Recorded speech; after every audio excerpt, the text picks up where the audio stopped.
Hey guys, today on Know Your Produce, I'm going to show you how to prune your blackberry bushes. We grow blackberry bushes in pots and it's been working great. These containers hold quite a bit of blackberries and it's enough for us to get a nice harvest throughout the summer. So what I'm also going to be doing is removing any weeds because we don't want to have that growing in our soil.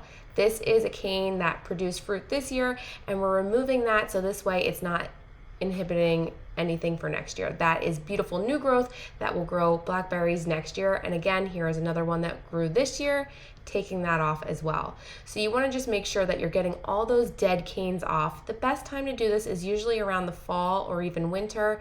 And I actually wait until the temperatures dip a little bit. It's getting a little cooler here, so I'm getting rid of all of the dead canes. This way it's just not in the way. And then those new canes can really get all their roots down there and really focus on great fruit for next year. We hope you guys enjoyed this quick and easy video. See you soon.